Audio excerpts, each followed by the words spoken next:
Committee के सभी सम्मानित सदस्यगण और सभी साथियों, गुरु तेग बहादुर जी के 400वें प्रकाश पर्व का ये अवसर एक आध्यात्मिक सौभाग्य भी है और एक राष्ट्रीय कर्तव्य भी है।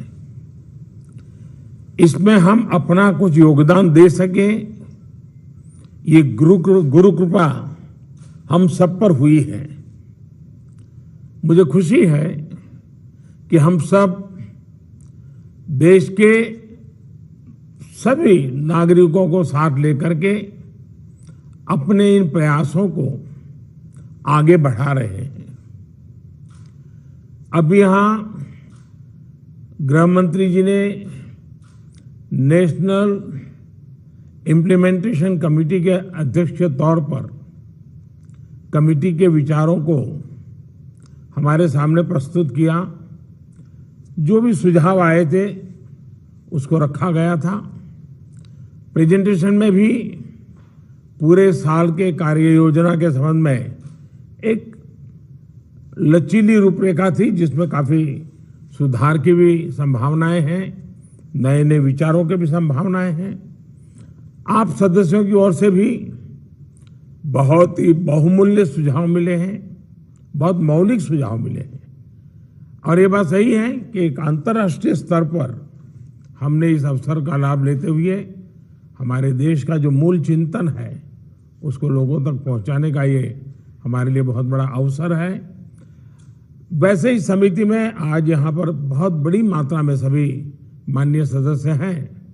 सबको अपनी बात बताने का अवसर नहीं मिला है, लेकिन मुझे पूरा भरोसा है कि सभी माननीय सदस्य इन विचारों को लिखित रूप में भेजेंगे ताकि इसको और समृद्ध बनाया जा सके और हम अच्छी कार्य रचना करके साल भर के लिए इस काम को आगे बढ़ा सकें। साथियों, बीती 4 शताब्दियों में भारत का कोई भी कालखंड, कोई भी दौर ऐसा नहीं रहा जिसकी कल्पना हम गुरु तेग बहादुर जी के प्रभाव के बिना कर सकते हो।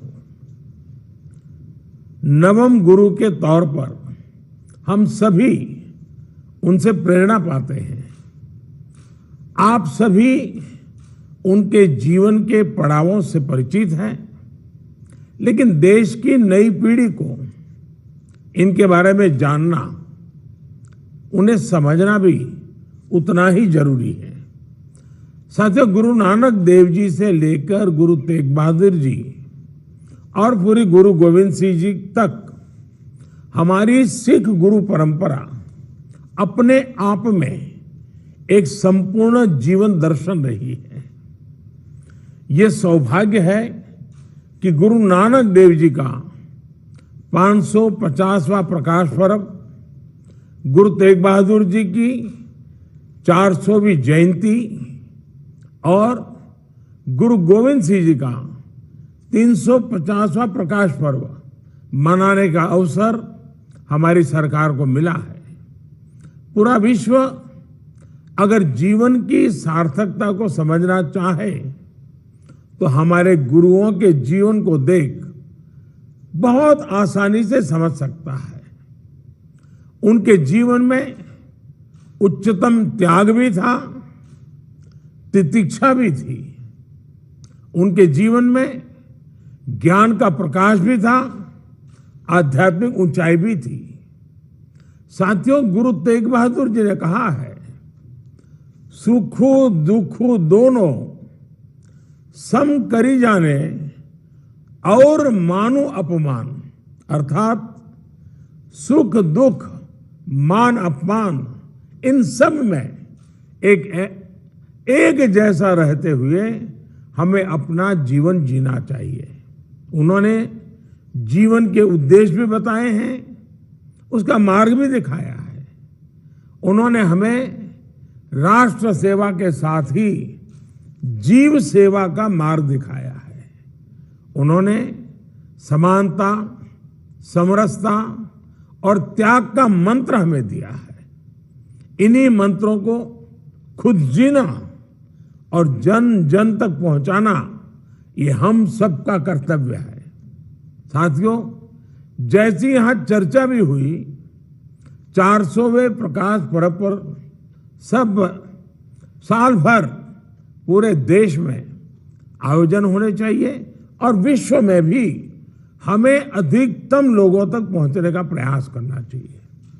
सिख परंपरा से जुड़े जो भी तीर्थ स्थान हैं, जो श्रद्धा स्थल हैं, वो इन गतिविधियों को और ऊर्जा देंगे। गुरु तेग बहादुर जी के शब्द, उनके रागों का भजन, उनसे जुड़ा साहित्य, सांस्कृतिक कार्यक्रम, ये जन जन को प्रेरणा देंगे। इसमें डिजिटल टेक्नोलॉजी का उपयोग होने में और उससे ये संदेश पूरे विश्व में नई पीढ़ी तक आसानी से पहुंच पाएगा। और मुझे खुशी है कि आज अधिकतम सदस्यों ने ये डिजिटल टेक्नोलॉजी का मैक्सिमम उपयोग करने के सुझाव रखे हैं। ये अपने आप में बदलते हुए भारत की तस्वीर भी है। हम सभी इन सभी प्रयासों में हमें ज्यादा से ज्यादा लोगों को अपने साथ जोड़ना है। साथियों, इस पूरे आयोजन में हमें गुरु तेग बहादुर जी के जीवन और शिक्षाओं के साथ ही समूची गुरु परंपरा को भी विश्व तक लेकर के जाना चाहिए। किस तरह पूरी दुनिया में आज सिख समुदाय के लोग और हमारे गुरुओं के हम सब करोड़ों अनुयायी उनके पद चिन्हों पर चल रहे हैं। कैसे सिख समाज सेवा के इतने बड़े बड़े काम कर रहा है, कैसे हमारे गुरुद्वारे मानव सेवा के जागृत केंद्र हैं।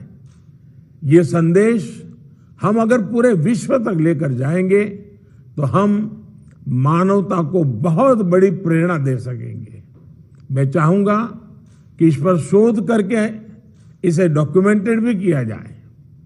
हमारे ये प्रयास आने वाली पीढ़ियों का भी पथ प्रदर्शन करेंगे। यही गुरु तेग बहादुर जी समेत सभी गुरुओं के चरणों में हम सबकी श्रद्धांजलि होगी, एक प्रकार से कार्यांजलि भी होगी। ये भी अहम है कि इसी महत्वपूर्ण समय में देश आजादी का अमृत महोत्सव भी मना रहा है। हमारी आजादी को 75 वर्ष हो रहे हैं। मुझे विश्वास है गुरु आशीर्वाद से हम अपने हर आयोजनों में जरूर सफल होंगे। आप सबके उत्तम सुझावों के लिए मैं आपका बहुत आभारी हूं और आने वाले समय में भी आपका सक्रिय सहयोग इस महान परंपरा को आने वाली पीढ़ियों तक ले जाने में बहुत बड़ा योगदान देगी। मैं इस पावन पर्व में गुरुओं के सेवा का जो हमें सौभाग्य मिला है, ये हम सबका गौरव है। इन्हीं शुभकामनाओं के साथ मैं आप सबको भी बहुत बहुत धन्यवाद देता हूं।